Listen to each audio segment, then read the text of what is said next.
Oi pessoal, bem-vindos a mais um vídeo aqui do canal. Hoje a gente vai falar sobre um livro que, na verdade, é uma série que tá ganhando muito meu coração. A cada livro que eu leio parece que eu fico mais e mais apaixonada, que é Corte de Névoa e Fúria, da Sarah J. Maas. É o segundo volume de ACOTAR e, gente, que livro foi este? Primeiramente, eu fiquei chocada com os acontecimentos desse livro. Se você não leu o primeiro livro ainda, a gente tem uma resenha aqui no canal, vou deixar linkada aqui nos cards pra vocês. Mas se você já leu o terceiro, quer saber como é que funciona a dinâmica desse livro aqui, fica aqui no vídeo.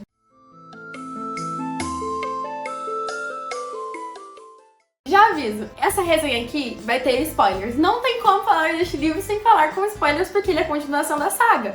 Mas basicamente vai mostrar pra gente como que foi depois do final de A Corte de Névoa, A Corte de Rosas e Espinhos, quando ela sai do Sob a Montanha e vai pra Corte Primaveria novamente. E a Feyre, sinceramente pra mim, o livro descreve a situação de uma pessoa que tá em depressão profunda. E é muito triste pra quem lê ver aquela Feyre destemida, aquela Feyre que era tão feliz, aquela Feyre tão sonhadora e definhando dia após dia. E ver que o Tully olha pra ela e não faz nada. Eu entendo que, assim, o Tully sofreu também muito em Sob a Montanha, mas o fato dele ter se tornado um espectador passivo da morte lenta da Feyre acaba com a gente, sabe? E o que a Sarah J. Maas fez foi muito esperto. No primeiro livro, ela fez a gente se apaixonar pelo Tully, ter ele como um príncipe maravilhoso, o melhor dos melhores. Só que no decorrer do fim do primeiro livro pro segundo livro, ele muda totalmente a personalidade dele e faz com que a gente desenvolva um sentimento de repulsa por ele querer tornar a Feyre uma pessoa que ele não é, por ele ser conivente com as atitudes que fazem com que ela cada vez fique mais e mais doente. E também tem o ponto de que a Feyre tava tomando consciência a cada dia que passava de que ela não tava feliz naquela situação, de que ela tava se desprendendo de quem ela era pra tentar agradar o Tully. Até que tudo culmina no dia do casamento deles, quando a Feyre tava ali parada e ela simplesmente não queria estar ali.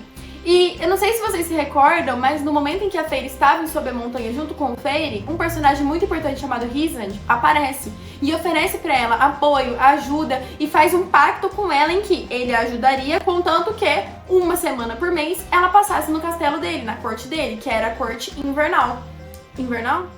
E o que acontece com o Rhysand? No dia do casamento dela, por algum motivo, ele resolve que aquele seria o momento ideal pra cobrar a dívida. E aparece sequestra praticamente ela do casamento e leva pra torre dele. E a Feyre fica desesperada, porém aliviada, por poder ter saído daquela situação sem ter que dizer na cara do Tully, olha, não quero me casar mais com você. O que naquele momento ainda seria uma coisa muito difícil pra ela.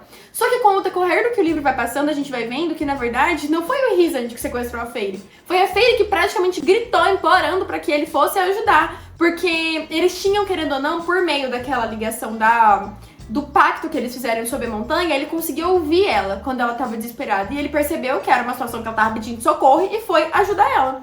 E conforme vai passando o livro, a gente é apresentado a outros personagens, como o Asriel, o Cassian, e vai mostrando também o desenvolvimento deles, que são personagens da corte do Rhysand, né? Eu vou chamar ele de Rhys aqui. São personagens da corte do Rhys. E conforme a Feyre vai sendo inserida naquela corte, nas semanas em que ela fica ali, que ela passa ali, ela vai percebendo situações em que as mentiras que as pessoas haviam inventado sobre a corte do Rhys não eram verdades. A maioria das coisas, na verdade, eram mentiras. E é onde aparece uma coisa maravilhosa que nos prova que o Rhys não era aquela pessoa que nós achávamos que ele era, que é Velaris, que é a cidade do Fogo Estelar, se eu não me engano. Vou colocar aqui. Que é praticamente o motivo do porquê o Rhys fez tudo o que ele fez, que era pra proteger o povo dele, principalmente aquela cidade. E é uma coisa muito bonita a forma como ele protege, como ele se doa pra tentar fazer com que as pessoas ao redor dele fiquem bem, as pessoas com quem ele se importa.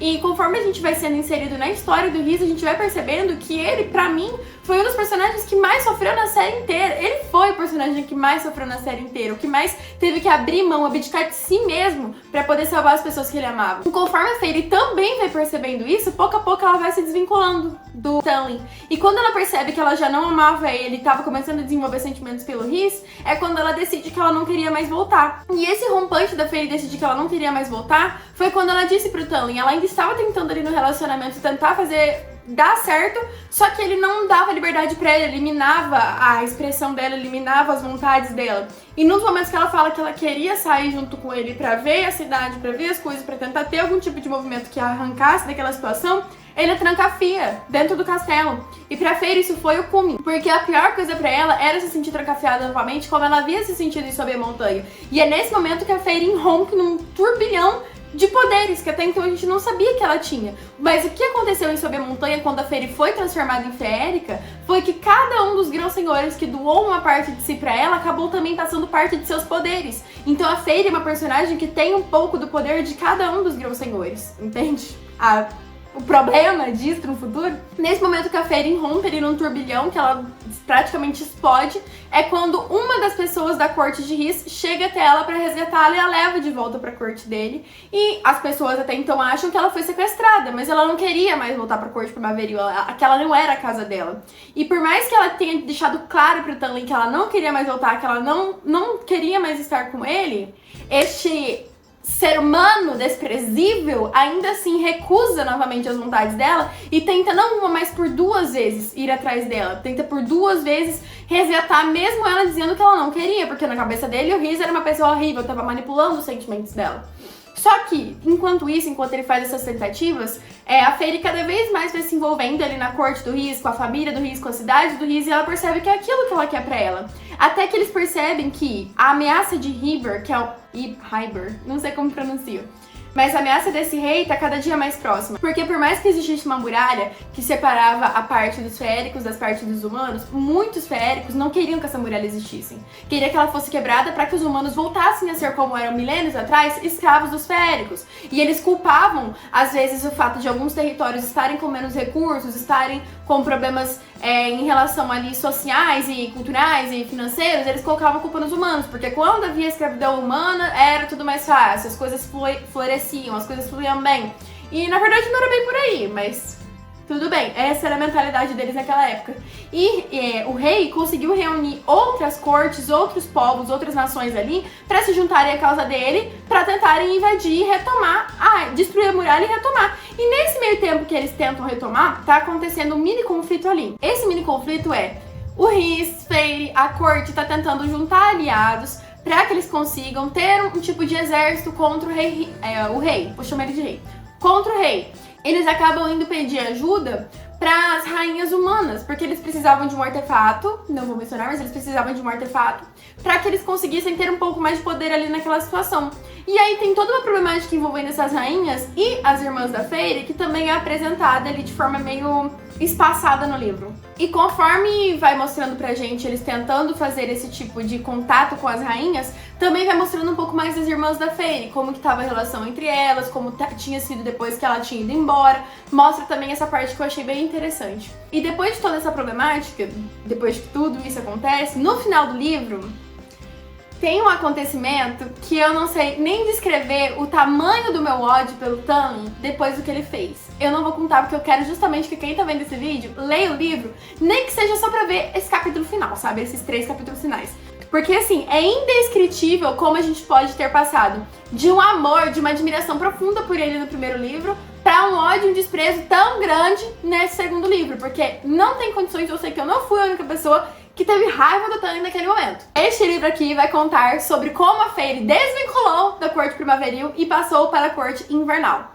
Vai contar também um pouco sobre o que aconteceu com Lucian, o que aconteceu com as irmãs dela, como foi a relação com as outras cortes. Ela acaba visitando também outras cortes no meio do livro. E assim, é um livro longo, mas é um livro instigante, sabe?